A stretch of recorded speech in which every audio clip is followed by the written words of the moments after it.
제목으로 같이 말씀을 나누겠습니다.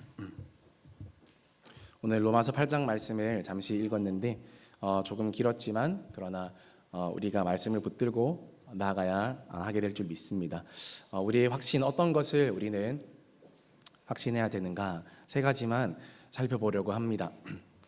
첫 번째로 고난은 잠시이지만 영광은 영원할 것을 우리는 확신을 하는 것입니다.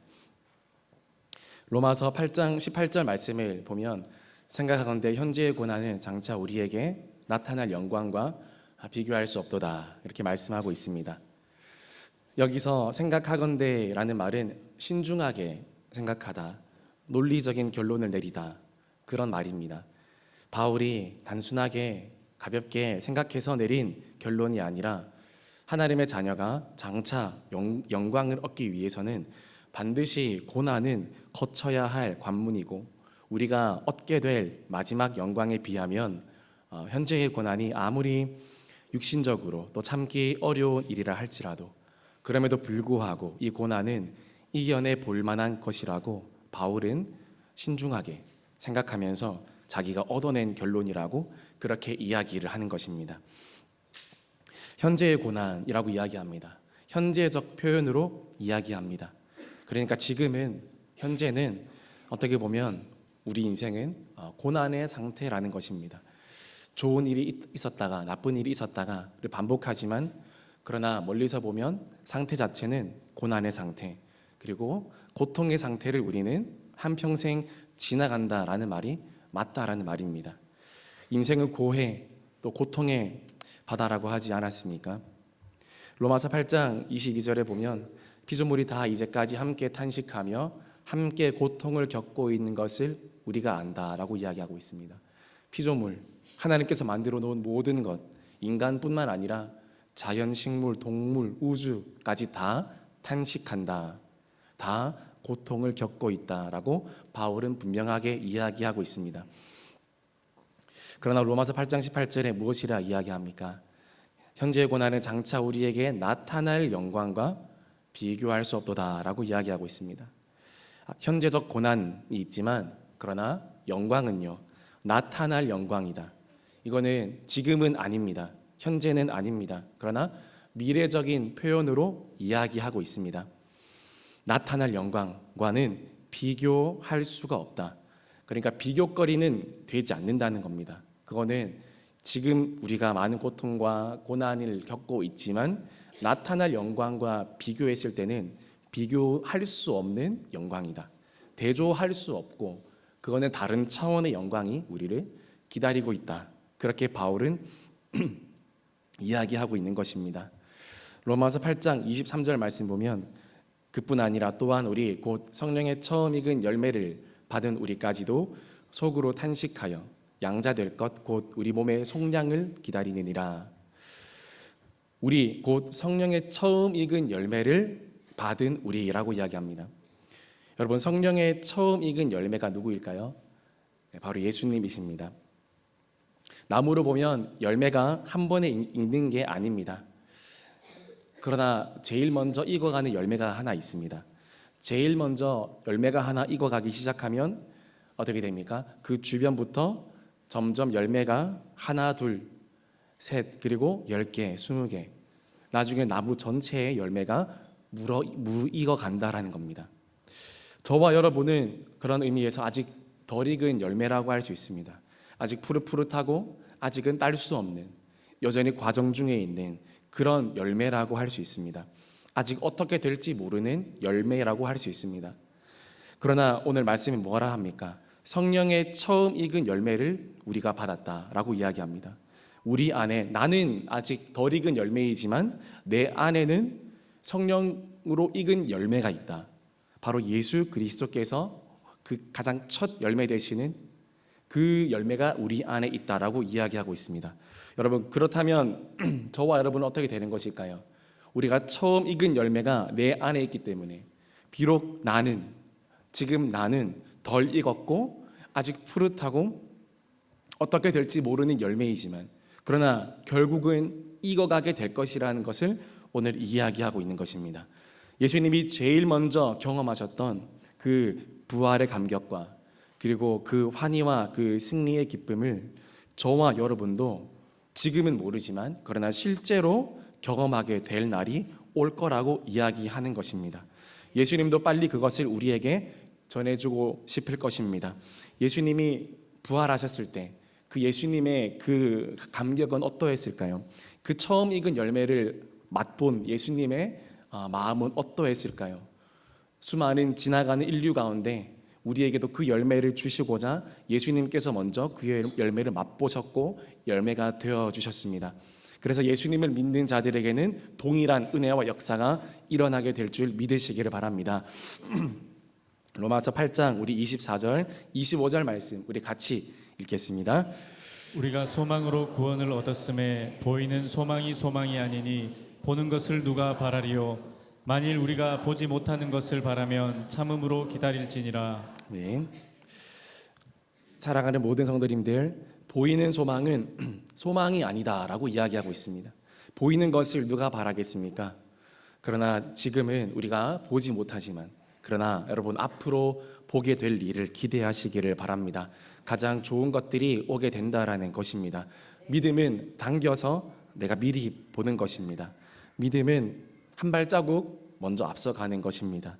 남들이 볼 수 없는 것들을 먼저 보는 것이고 또 남들이 들을 수 없는 것들을 먼저 들어보는 것이고 그리고 남들이 감사할 수 없는 것들을 먼저 감사해 보는 것이고 내가 알지 못하지만 다가올 것들을 믿음으로 먼저 선포하는 것, 여러분 그것이 믿음이라는 것입니다. 그것은 허상이 아니라 실제라고 오늘 바울은 이야기하고 있습니다. 그래서 우리는 미리 확신할 수 있는 것입니다. 여러분 어떠한 어려움과 또 고난과 또 많은 삶의 힘겨움들이 우리의 삶을 지나가지만 그러나 성경은 이야기합니다. 영광이 영원할 것이라고 이야기합니다. 우리에게 나타날 영광과 비교할 수 없다라고 이야기합니다. 어떠한 순간에도 주님께서 우리에게 보여주실 그 놀라운 영광과 은혜의 소망을 확신하며 살아가는 모든 성도님들 되시기를 주님의 이름으로 축복합니다. 두 번째로 우리는 확신합니다. 모든 것이 합력하여서 선을 이룰 것을 우리는 확신합니다. 우리 연약함을 도우시는 성령님께서 우리와 함께 하시는 줄 믿습니다. 로마서 우리 8장 26절 말씀 우리 다시 같이 읽어보겠습니다. 시작. 이와 같이 성령도 우리의 연약함을 도우시나니 우리는 마땅히 기도할 바를 알지 못하나 오직 성령이 말할 수 없는 탄식으로 우리를 위하여 친히 간구하시느니라.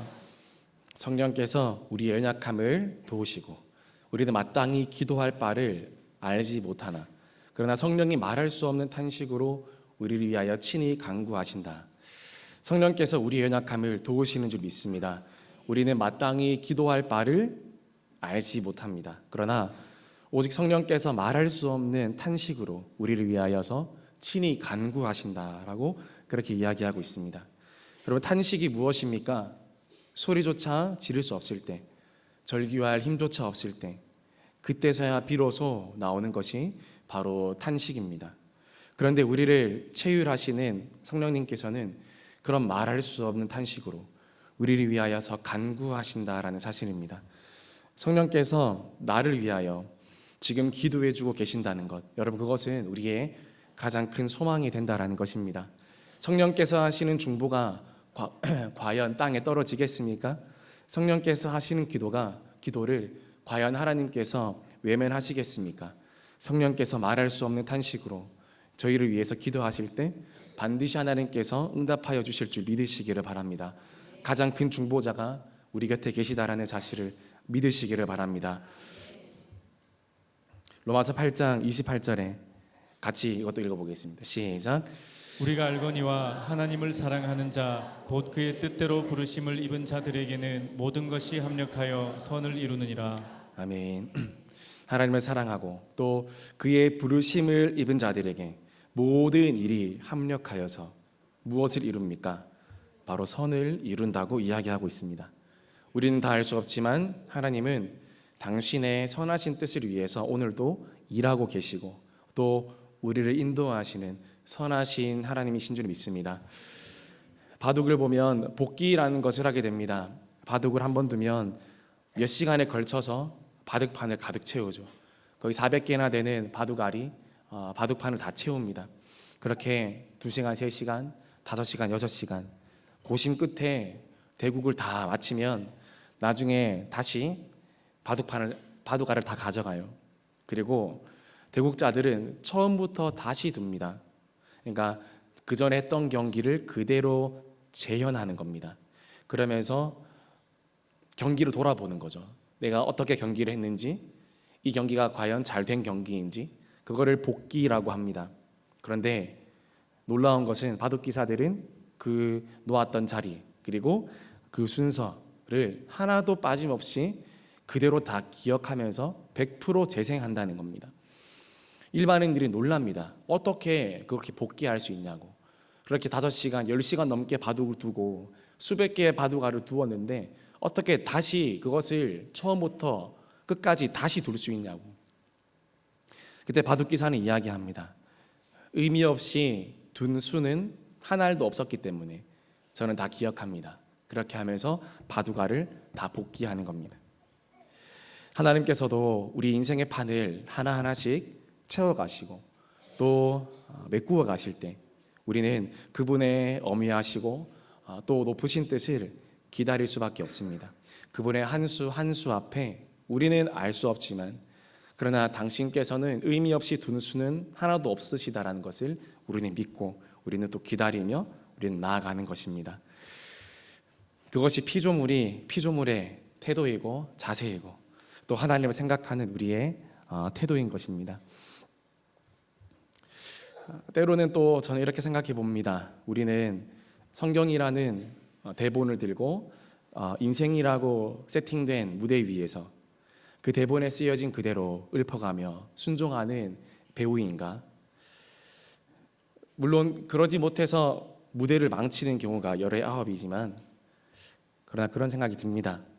무대에서 내려오기 전까지 대본에 충실하며 또 최고의 연기를 보여야 한다. 한 분 감독을 기쁘게 하기 위해서다. 이야기의 흐름, 이야기의 전개, 기승전결과 사건 사고 모든 것이 다 감독의 손에 있다. 감독의 뜻 안에 있다. 내가 해야 할 일은 감독께서 내게 맡기신 그 역할을 감당하는 것이다. 감독이 그만 무대에서 내려오라는 사인을 줄 때까지. 여러분 너무 좀 잔인한 말처럼 들리시나요? 또 인생은 무대이고 우리는 배우라고 연기를 하는 거라고 그렇게 들으니까 조금 마음이 어려우시고 그러실 수 있으실 것 같습니다. 오해하지 마시기 바랍니다. 연기하라는 말이 아닙니다. 연기할 수도 없죠. 사실 여기 몇몇 분들 빼고는 대부분들은 훌륭한 연기자들은 아니시기 때문에 너무 기분 나빠하지 마시기 바랍니다. 우리는 우리 대본에 따르기보다 여러분 얼마나 내가 하고 싶은 대로 행동했고 내가 얼마나 내가 생각하고 싶은 대로 생각했고 그리고 내가 얼마나 하고 싶은 말대로 말했고 내가 얼마나 살고 싶은 대로 살아온 경우가 더 많지 않습니까? 대부분 무대를 망쳐 놓으셨기 때문에 기분 나빠하지 않으셔도 돼요. 그런데 여러분 그럼에도 불구하고 배우에게서 우리가 그래도 하나 배워야 될 게 있습니다. 그렇게 연기를 하고 하는 그 배우에게 우리가 배워야 될 게 있습니다. 배우는 자기 생각에 얽매이지 않는다는 것입니다. 배우는 자기 감정에도 얽매이지 않는다는 겁니다. 배우는 철저히 대본 중심으로 살아갑니다. 배우는요 대본에 죽고 대본에 삽니다. 그게 훌륭한 배우입니다. 대본에서 울어라 하면 울고 대본에서 웃으라 하면 웃고 대본에서 아프라 하면 아파하고 대본에서 나가라 하면 나가는 게 배우입니다. 거기에 배우의 생명이 있습니다. 왜냐하면 배우는 철저히 대본에 순종하기 때문입니다. 대본은 영어로요 스크립트입니다. 그런데 성경은 영어로 보니까 스크립처입니다. 둘의 단어가 왜 이래 비슷한지 여러분 내 인생에서 보여야 할 반응과 내 인생에서 해야 할 말과 내 인생에서 결정해야 할 나의 모든 뜻과 또 내 시작과 끝을 나의 유일한 대본인 하나님의 말씀에서 그 스크립처에서 우리가 찾으려고 애쓰고 또 그 말씀에 순종하고 때로는 내 가슴이 내 머리를 더디게 따라온다 할지라도 우리의 스크립처에 내가 따라 사는 일은 감독님이 보시기에는 결코 헛된 일은 아닐 것입니다. 말씀을 따라가다 보면 반드시 감독이 오케이 사인 주는 순간이 옵니다. 언제 올지는 모릅니다. 어떠한 힘든 순간들을 지나야 올지는 알 수 없습니다. 그러나 그때가 언제인지는 몰라도 그러나 우리는 우리의 감독의 사인에만 집중해야 하는 것이 나의 역할이라면 우리는 나의 가이드가 되고 이 나의 인생의 대본이 되는 주님의 말씀에 순종하면서 나아가는 것, 그것은 절대로 헛된 일이 아니라는 것입니다. 무엇보다 여러분, 감독의 의도는요 선한 것입니다. 그래서 우리는 확신합니다. 하나님께서 모든 것들을 합력케 하시고 또 하나님의 시간에 또 하나님의 뜻에 맞는 가장 좋은 것들로 우리에게 허락하여 주실 줄 믿습니다. 우리가 할 수 있는 것들이 별로 없다는 것을 우리가 인정하지만 그러나 하나님께서 하신다라는 것을 우리는 믿는 것입니다. 우리 29절에서 30절 말씀 우리 같이 읽어보겠습니다. 시작. 하나님이 미리 하신 자들을 또한 그 아들의 형상을 본받게 하기 위하여 미리 정하셨으니 이는 그로 많은 형제 중에서 맏아들이 되게 하려 하심이니라. 또 미리 정하신 그들을 또한 부르시고 부르신 그들을 또한 의롭다 하시고 의롭다 하신 그들을 또한 영화롭게 하셨느니라. 아멘. 하나님께서는 미리 아신 자들을 부르신 것입니다. 왜 그런가요?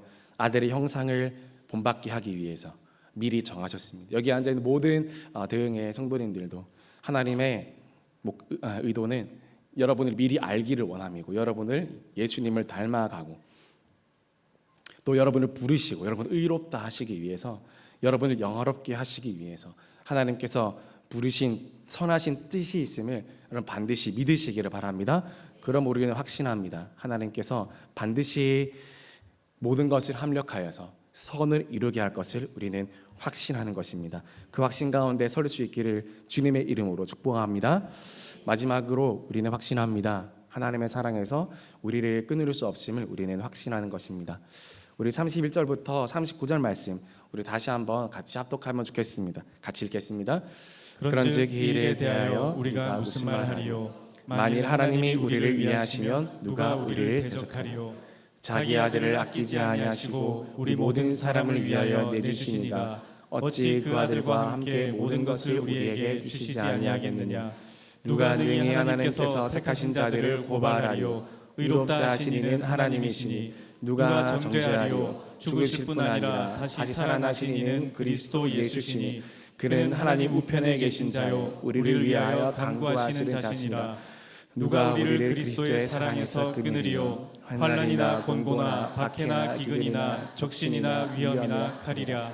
기록된 바 우리가 종일 주를 위하여 죽임을 당하게 되며 도살당할 양같이 여김을 받았나이다 함과 같으니라. 그러나 이 모든 일에 우리를 사랑하시는 이로 말미암아 우리가 넉넉히 이기느니라.